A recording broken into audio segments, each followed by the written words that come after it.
L'homme d'affaires chinois Cheyana Tuao Korncheyanan a quitté des accusations de blanchiment d'argent et de trafic de drogue. L'homme d'affaires chinois Cheyana Tuao Korncheyanan a été acquitté, ainsi que son ex-épouse, une ancienne policière, et 17 autres personnes, des accusations de crimes organisés transnational, de blanchiment d'argent et d'infractions liées aux stupéfiants, faute de preuves suffisantes. Le tribunal pénal du sud de Bangkok a rendu son verdict mardi dans cette affaire, initiée par les procureurs après l'arrestation très médiatisée de M. Cheyana il y a plus de 2 ans. Au total, 25 prévenus, dont 5 entreprises, faisaient face à de multiples chefs d'accusation. Les charges portées comprenaient des infractions liées aux stupéfiants, du blanchiment d'argent, la participation à une organisation criminelle transnationale, la possession illégale d'armes à feu et de munitions, l'exploitation illégale d'établissements de divertissement, ainsi que l'emploi et l'hébergement de migrants en situation irrégulière. Tous les accusés et leurs avocats étaient présents au tribunal, où des interprètes avaient été mis à disposition pour les locuteurs chinois. Une arrestation qui remonte à 2022. Monsieur Cheyana, âgé de 42 ans, était devenu le principal suspect après une descente de police, le 26 octobre 2022, au Jinling Pub, situé sur Charoen-ra Road à Bangkok. Des tests de dépistage de drogue avaient révélé des résultats positifs pour 104 clients, dont 99 étaient des ressortissants chinois. Cette opération faisait suite à une dénonciation de Chuvi Kamolvisi, un ancien magnate des salons de massage devenu homme politique et militant anticorruption. Grâce aux informations fournies par M. Chuvi, les autorités ont mis au jour un vaste réseau d'activités illégales présumément liées à M. Cheyana, entraînant de nombreuses autres arrestations. Le présumé chef de triade s'était rendu aux autorités le 23 novembre 2022 après qu'un mandat d'arrêt pour trafic de drogue eût été émis à son encontre par le tribunal pénal du sud de Bangkok. Bien qu'ayant nié toutes les accusations, la justice lui avait refusé la libération sous caution, et il est resté en détention depuis son arrestation. Son ex-épouse, qui est la nièce d'un ancien chef de la police nationale et ministre sous le gouvernement de Yingluck Shinawatra, avait obtenu une libération sous caution de 2 millions de bahts en décembre 2022. Acquittement faute de preuves. Paul Kol Wantanare Korncheyanan, ancienne officière de la division des affaires étrangères de la police royale thaïlandaise, faisait partie des 18 accusés acquittés mardi. Elle et 5 autres agents avaient été renvoyés des forces de police après des enquêtes sur leur implication présumée avec des gangs chinois et le trafic de drogue. Arrivé en Thaïlande il y a plus de 20 ans, M. Cheyana s'était lancé dans divers secteurs d'affaires. Avant son arrestation, il menait une vie luxueuse dans un manoir estimé à 200 millions de bahts à Bangkok et possédait la nationalité thaïlandaise. En tant que citoyen thaïlandais, il avait également fait un don de 3 millions de bahts au parti Palam Pracharat. Mardi, le tribunal a statué que l'ensemble des 25 accusés n'étaient pas coupables de blanchiment d'argent, car les procureurs n'avaient pas pu établir un lien clair entre les fonds issus du trafic de drogue présumé et la descente au pub. Tous les prévenus ont ainsi bénéficié du doute. Toutefois, la Cour a reconnu 3 accusés coupables d'infractions liées aux stupéfiants et aux armes, et 3 autres de complicité dans des activités criminelles. Ils ont été condamnés à des peines de 23 à 29 ans de prison, ainsi qu'à des amendes allant de 1,7 à 2,8 millions de bahts. 2 hauts gradés de la police thaïlandaise mutés à Bangkok en raison de soupçons de lien avec des activités illégales en Birmanie. 2 hauts gradés de la police thaïlandaise, bien connus dans les zones frontalières de la province de Tak, ont été transférés à Bangkok en attendant les résultats d'une enquête sur leurs liens présumés avec des activités de jeu illégales et de trafic d'êtres humains en Birmanie. Le chef de la police nationale, Kitarat Pampech, a ordonné mardi le transfert immédiat du pôle MAJ Nekarat Intasueb et du pôle MAJ Samrit Mkamol au siège de la police dans la capitale. Avant cette mutation, le pôle MAJ Nekarat, âgé de 53 ans, était à la tête d'une branche régionale du bureau de l'inspecteur général, supervisant plusieurs provinces du Nord, dont Tak.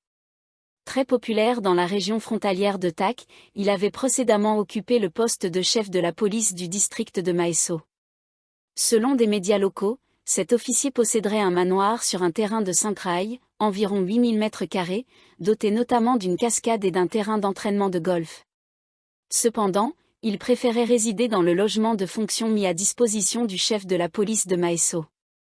Le pôle Gen Kitarat a chargé le pôle MAJ Gen Charunkia Pankao, commissaire adjoint du Bureau central d'investigation, de mener une enquête sur d'éventuels liens entre le pôle MAJ Nekarat et les activités du complexe Myawaddy, situé de l'autre côté de la frontière, en Birmanie. Cet établissement est réputé pour ses casinos et d'autres activités suspectes. Soupçons de trafic humain. Le pôle MAJ Samrit, commandant de la police de la province de Tak, était responsable de l'ensemble de la frontière avec la Birmanie. Il est soupçonné d'être impliqué dans le trafic d'étrangers trompés pour entrer en Thaïlande avant d'être acheminés clandestinement en Birmanie via les districts de Mae So, Mae Rama et Phob Phra. L'enquête le concernant est menée par le bureau de la police provinciale de la région 6. Par ailleurs, les chefs des postes de police de Mae So, Mae Rama et Phob Phra ont également été mutés immédiatement au bureau de la police provinciale de la région 6 pour permettre l'ouverture de l'enquête sur le trafic d'êtres humains. Ces mutations constituent la première vague de sanctions contre des officiers supérieurs soupçonnés d'être liés au centre d'appel frauduleux et autres escroqueries opérant depuis la Birmanie. Le gouvernement thaïlandais a récemment intensifié ses efforts pour démanteler ces réseaux en coupant leurs sources d'approvisionnement en électricité, en carburant et en services Internet. Le ministre de la Défense, Fintam Wechayachai, a déclaré mardi qu'il ordonnerait la destitution de tous les fonctionnaires impliqués dans des activités illégales dans les zones frontalières où ils exercent une influence, afin de faciliter les enquêtes. La première ministre Paetongtarn Shinawatra ordonne une révision de l'interdiction de vente d'alcool de 14h à 17h.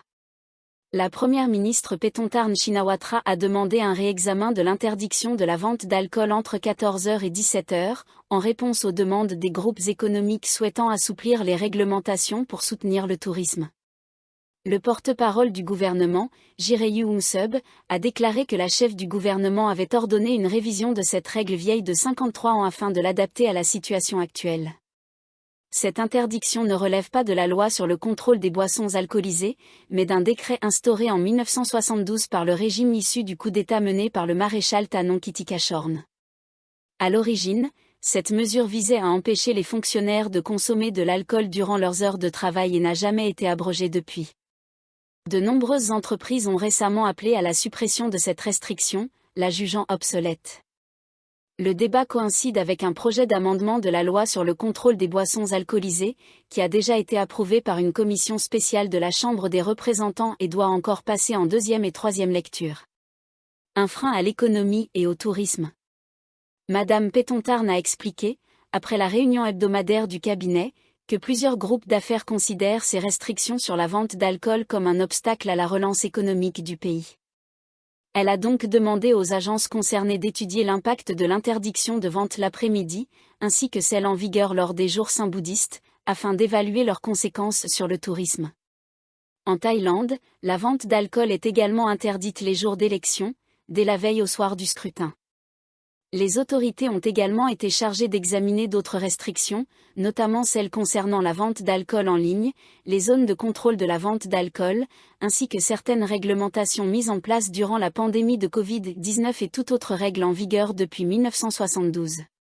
Toutefois, la Première ministre a souligné que la sécurité devait rester une priorité, afin d'éviter que les jeunes puissent facilement se procurer de l'alcool. Les adultes sont plus responsables, mais nous devons être plus vigilants sur qui peut acheter de l'alcool et où. Tout le monde ne pourra pas en vendre, même si des assouplissements sont décidés. C'est sur ce point que nous devons insister, a-t-elle déclaré. Interrogée sur la possibilité d'autoriser la vente d'alcool lors des jours saints bouddhistes, Madame Paetongtarn a indiqué qu'elle demanderait à un comité gouvernemental de se pencher sur la question. Elle a toutefois souligné que les étrangers n'étaient généralement pas au courant des jours religieux thaïlandais et des périodes de restriction de vente d'alcool, ce qui pouvait nuire au tourisme.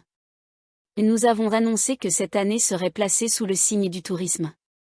Il est donc nécessaire de réexaminer cette question, a-t-elle conclu, faisant référence à la récente annonce du gouvernement concernant l'Amazing Thailand Grand Tourism and Sport Year 2025. La Thaïlande accueillera davantage de vols avec le nouvel horaire d'été. La Thaïlande verra une augmentation du nombre de vols à travers ses aéroports avec la mise en place du nouvel horaire de vol pour la saison estivale, qui débutera le mois prochain. Le principal aéroport du pays, Suvarnabhumi, a confirmé 1202 créneaux de vol par jour, sur une capacité totale de 1930 créneaux quotidiens, a déclaré mardi le ministre des Transports, Surya Jindringreanki, en citant les données de l'autorité de l'aviation civile de Thaïlande. CAAT. Selon le ministre, cela représente une augmentation de 16% par rapport à la période précédant la pandémie de Covid-19. Le programme de vol d'été pour toutes les compagnies aériennes cette année s'étend du 30 mars au 28 octobre. Augmentation des vols confirmés dans plusieurs aéroports. L'aéroport de Don Mueang a enregistré 745 réservations sur un total de 1222 créneaux quotidiens, soit une baisse d'environ 3% par rapport à l'année précédant la pandémie. L'aéroport de Chiang Mai a attribué 444 créneaux, avec 240 vols confirmés, ce qui représente une hausse de 17%, a précisé le ministre. L'aéroport de Phuket, quant à lui, a reçu des réservations pour 340 créneaux sur 424, soit une augmentation de 7% sur la période de 7 mois. Les aéroports de Suvarnabhumi, dont Mueang, Chiang Mai et Phuket sont gérés par Airport of Thailand plc, qui administre également les aéroports de Hat Yai et Chiang Rai. Le département des aéroports, qui supervise d'autres aéroports appartenant à l'État, a confirmé 1682 créneaux pour des vols internationaux, soit une augmentation de 43%, ainsi que 25 395 créneaux pour des vols domestiques, une hausse de 6% sur la même période. La CAAT est responsable de l'attribution des créneaux de vol dans tous les aéroports thaïlandais selon les horaires d'été et d'hiver.